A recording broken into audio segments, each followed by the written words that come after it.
Vladimir Koppen का जलवायु वर्गीकरण। व्लादिमीर कोपेन का जलवायु वर्गीकरण। व्लादिमीर जो कोपेन है, आप कहाँ के विद्वान हैं? कहाँ के?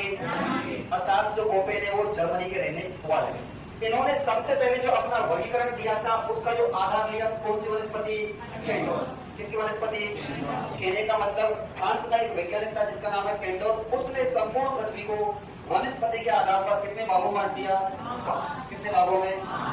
इसी वनस्पति या केंडोल के वर्गीकरण को कोपेन ने अपना क्या बना लिया? आधार बना लिया। और सबसे पहले जो कोपेन महोदय उन्होंने अपना जो वर्गीकरण दिया था वो कौन सी सन में दिया था?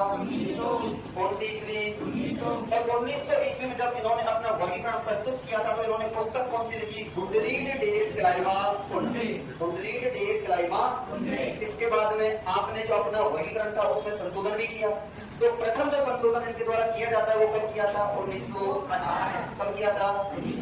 उसके बाद में दोबारा भी इन्होंने संशोधन किया। कब? 1920। लेकिन जो अंतिम जो संशोधित वर्गीकरण है वो कब प्रस्तुत किया गया था? 1953।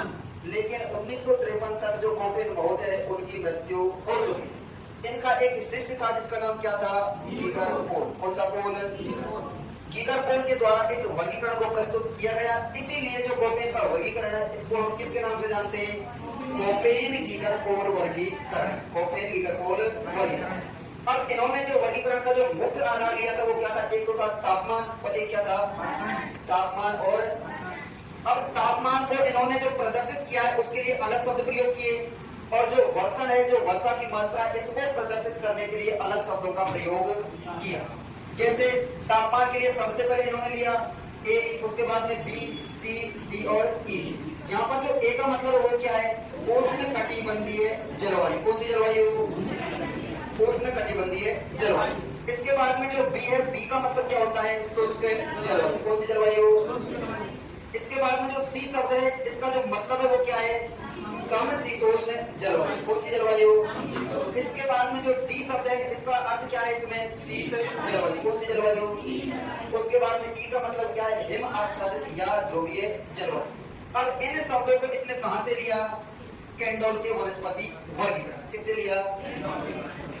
इसके बाद में जो बी हमारा जो शुष्क जलवायु प्रदेश है इसको आपने तापमान के आधार पर दो शब्दों का प्रयोग और किया जिसको बोलते हैं डब्ल्यू और एक हमारा एस। मतलब यदि बी के साथ में डब्ल्यू का प्रयोग हो गया इसका मतलब है वो मरुस्थल कैसा होगा?